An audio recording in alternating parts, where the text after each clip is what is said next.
Assalamualaikum warahmatullahi wabarakatuh.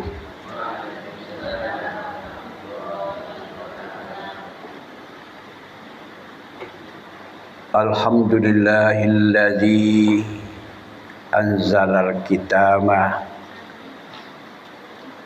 tibyanan likulli syai'. Asyhadu an la ilaha illallah wahdahu la syarikalah wa asyhadu anna Muhammadan abduhu wa rasuluh. Allahumma salli ala sayyidina Muhammad wa ala alihi wa ashabihi ajma'ina, amma ba'du. Bapak-bapak, ibu-ibu, para jemaah yang dirahmati Allah, malam ini kita lanjutkan pengajian tafsir Al-Quran. Akan kita mulai dari surat Ali Imran ayat 75, 76 dan 77 insyaallah.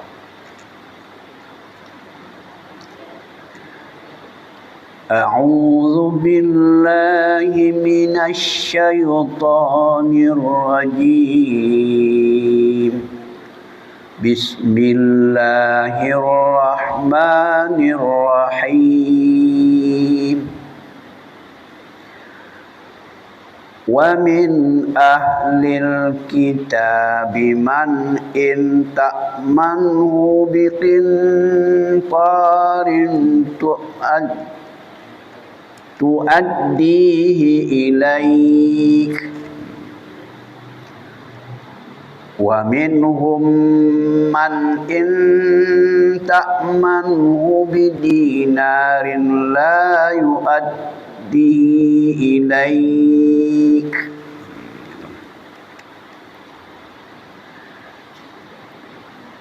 Ayat ini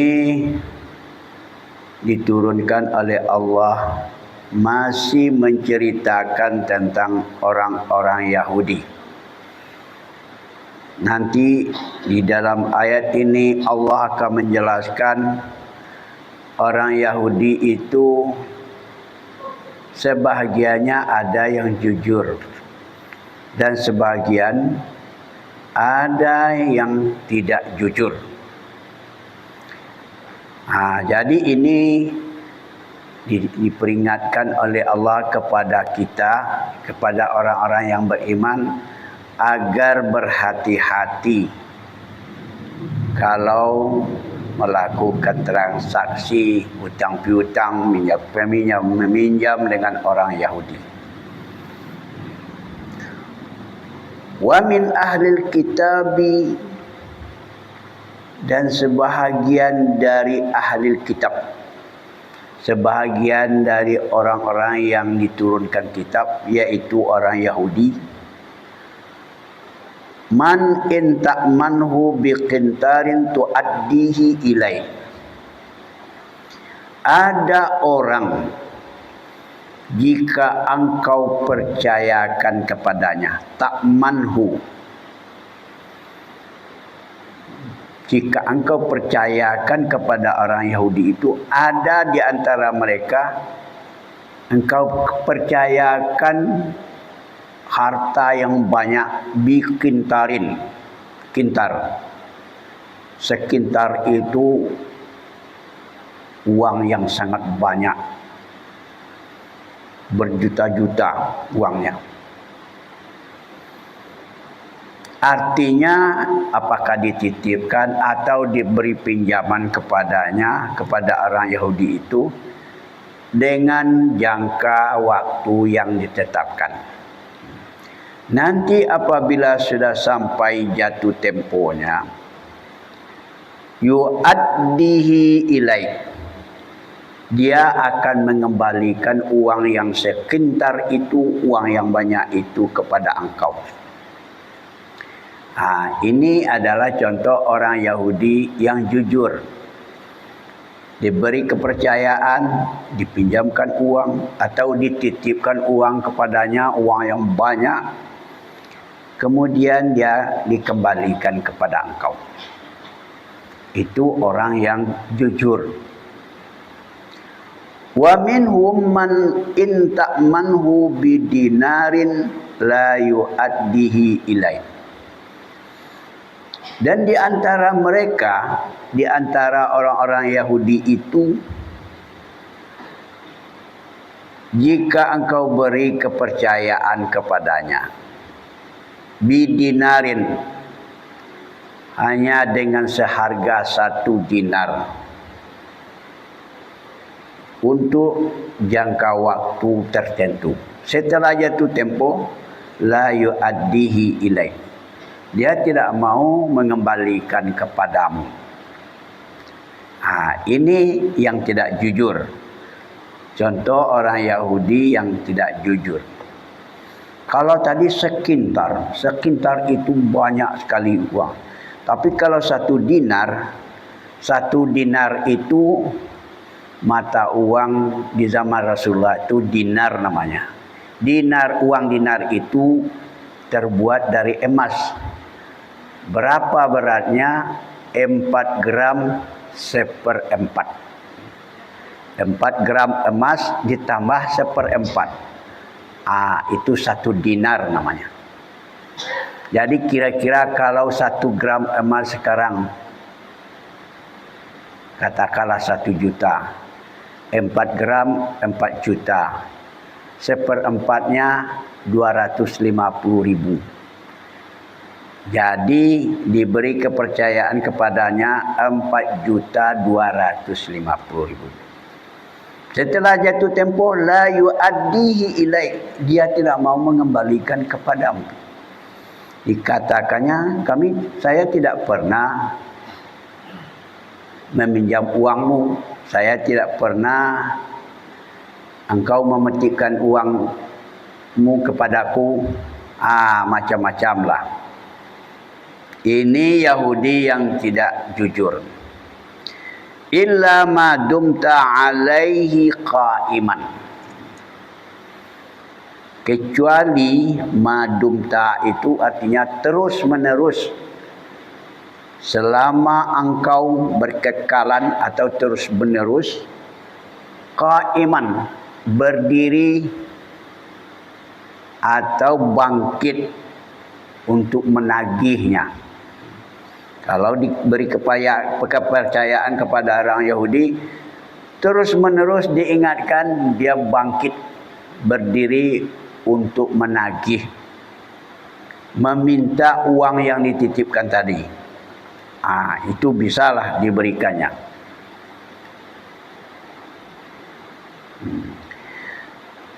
Kenapa demikian? Zalika bi annahum qalu, karena mereka orang-orang Yahudi itu pernah berkata, laisa alaina fil ummiyina sabilun. Laisa alaina itu artinya kami tidak akan berdosa.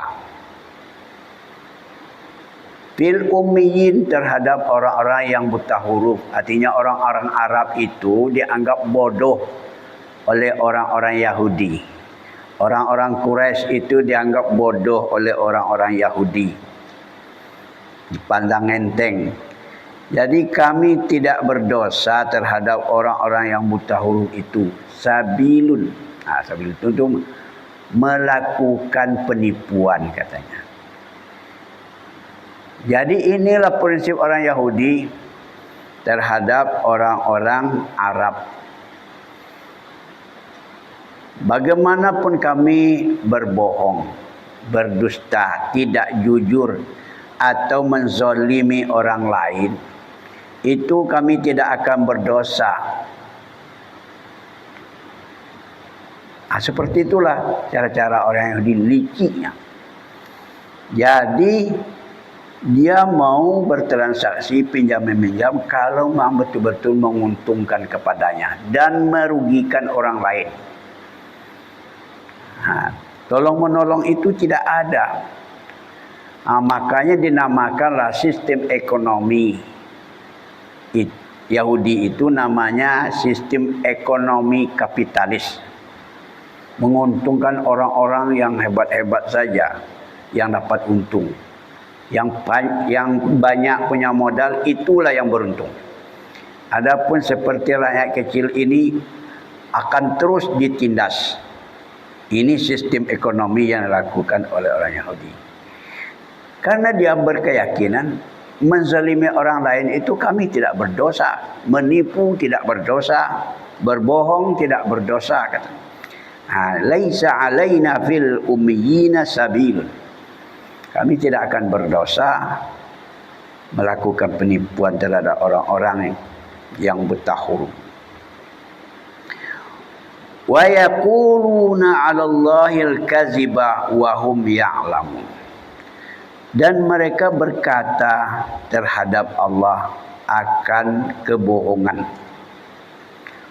Wa hum ya'lamun, padahal mereka itu mengetahui bahwa mereka itu benar-benar telah melakukan kesalahan. Dikatakannya kami menurut Allah kami berbuat seperti ini tidak berdosa. Kami dibebaskan oleh Allah melakukan kejahatan itu. Itu namanya berbohong atas Allah. Inilah yang diterangkan oleh Allah. Jadi ayat ini diturunkan oleh Allah agar umat Islam, orang yang jujur, berhati-hati melakukan muamalah dengan orang-orang Yahudi, melakukan pinjam-meminjam, transaksi, utang piutang dan lain-lain sebagainya. Lalu kata Allah, bala, bukanlah seperti itu. Tidaklah seperti yang dikatakan oleh orang Yahudi itu, kata Allah. Man aufa bi ahdihi wattaqa fa innallaha yuhibbul muttaqin. Siapa yang menepati janjinya, aufa bi ahdi, yang jujur, yang tidak menzalimi orang lain, wattaqa, dan dia tetap bertakwa kepada Allah, laksanakan perintah Allah, menjauhi larangan Allah. Orang itu kata Allah, fa innallaha yuhibbul muttaqin. Sesungguhnya Allah benar-benar mencintai orang-orang yang muttaqin dan tidak mencintai orang-orang yang berbuat curang dan berbuat bohong. Ayat berikutnya, innal ladzina yashtaruna bi ahdillahi wa aymanihim samanan qalila ulaika la khalaqa lahum fil akhirah. Sesungguhnya orang-orang yang membeli, yashtaruna bi ahdillah, orang-orang yang membeli janji Allah atau menukar janji Allah, wa aimanihim, dan sumpah mereka. Jadi janji Allah itu maksudnya kami berjanji, kata Allah, akan menurunkan seorang nabi sesudah Nabi Isa nanti. Ada nabi terakhir. Sifatnya seperti ini, berjanji akan menurunkan seorang nabi dengan sifat-sifatnya seperti ini. Jadi janji Allah yang tertulis di dalam kitab Taurat itu diganti oleh orang-orang Yahudi. Yashtaruna, dibeli. Dibeli itu maksudnya ditukar. Ditukar janji Allah itu. Wa aimanihim, kadang-kadang dengan bersumpah demi Allah. Inilah yang ditetapkan Allah di dalam ayat kami. Jadi mengganti yang benar dengan yang salah, mengganti janji Allah dengan yang lain-lain itu mengganti dengan samanan qalila. Itu namanya. Diganti dengan harga yang sedikit. Apa artinya harga yang sedikit? Yaitu pokoknya yang bersifat kekayaan dunia itu nilainya sangat sedikit. Tapi kalau orang berbuat jujur, dia betul-betul apa yang dikatakan Allah itu yang dikatakannya itu adalah harga yang sangat mahal. Di akhirat nanti itu akan menjadi harga yang sangat tinggi. Tapi itu digantinya dengan keuntungan-keuntungan dunia. Jadi apapun, berapapun banyaknya keuntungan di dunia ini, harta dunia itu, namun kata Allah itu nilainya hanya samanan qalila, harga yang sedikit. Ulaika la khalaqa lahum fil akhirah. Mereka itu orang Yahudi yang disifatkan tadi suka menukar yang benar dengan yang batil, janji Allah ditukarnya dengan yang lain. Mereka itu la khalaqa lahum fil akhirah. Dia tidak akan mendapat khalaqa. Khalaqa itu maksudnya bagian pahala. Dia tidak akan mendapat bahagian pahala di akhirat. Yang akan didapatinya adalah dosa dan siksaan daripada Allah Subhanahu wa taala. Ini diberitahukan oleh Allah. Lalu apa nanti yang lainnya, apa lagi penderitaan orang-orang seperti itu di akhirat? Wala yukallimuhumullah wala yanzuru ilaihim yaumal qiyamah. Allah tidak akan mau bercakap-cakap dengan mereka. Tidak akan ditegur sapa oleh Allah di akhirat. Kemudian wala yanzuru ilaihim yaumal qiyamah. Allah tidak akan memandang mereka. Tidak akan menghargai mereka di hari kiamat nanti. Kenapa? Karena Allah telah murka kepadanya. Dia telah melakukan penipuan, telah membeli atau menukar yang mahal, harga yang mahal atau benda yang berharga dengan harga yang sedikit. Wala yuzakkihim, dan Allah pun tidak akan mensucikan mereka. Walahum azabun alim, dan mereka nanti akan mendapat azab yang pedih, azab yang menyakitkan.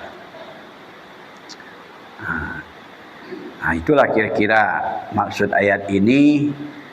Allah menjelaskan sifat-sifat orang Yahudi itu ada yang jujur dan banyak yang tidak jujur. Agar kita itu selalu berhati-hati melakukan muamalah dengan mereka. Sekarang kita ulang kembali. Bismillahirrahmanirrahim. Dengan nama Allah yang Maha Pengasih, Maha Penyayang. Wa min ahlil kitabi man in ta'manhu biqintarin yu'addihi ilaih. Di antara ahli kitab itu orang yang jika engkau percayakan kepadanya dengan uang yang banyak, harta yang banyak, dia mengembalikannya kepada engkau. Wa minhum man in ta'manhu bidinarin la yu'addihi ilaih. Dan sebahagian mereka orang yang jika engkau percayakan kepadanya 1 dinar, mereka tidak mau mengembalikannya kepada engkau. Illa ma dumta alaihi qa'iman, kecuali jika engkau terus-menerus melakukan penagihan. Zalika bi annahum qalu laisa alaina fi ummiyina sabil. Yang demikian itu karena mereka pernah mengatakan, kami tidak berdosa terhadap orang-orang yang buta huruf itu. Kami bebas melakukannya apa saja terhadap mereka. Wa yaquluna 'alallahil kadziba wa hum ya'lamun. Dan mereka mengatakan terhadap Allah akan kebohongan, padahal mereka itu mengetahui. Bala, tidaklah demikian kata Allah. Man aufa bi ahdihi wattaqa fa innallaha yuhibbul muttaqin. Siapa yang menepati janjinya dan bertakwa kepada Allah, sesungguhnya Allah benar-benar mencintai orang-orang yang bertakwa. Innal ladzina yashtaruna bi ahdillahi wa aymanihim samanan qalila. Sesungguhnya orang-orang yang menukar janji Allah dan sumpah mereka dengan harga yang murah, ulaika la khalaqa lahum fil akhirah. Mereka itu tidak akan mendapat bahagian pahala di akhirat. Wala yukallimuhumullahu wala yanzuru ilaihim yaumal qiyamah. Allah tidak akan mau bercakap-cakap dengan mereka dan Allah tidak akan memandang mereka pada hari kiamat. Wala yuzakkihim walahum azabun alim. Allah tidak akan mensucikan mereka, tetapi membiarkan mereka kotor terus dengan dosa-dosanya. Dan bagi mereka azab yang pedih, azab yang menyakitkan. Demikianlah, mari kita coba membaca bergantian.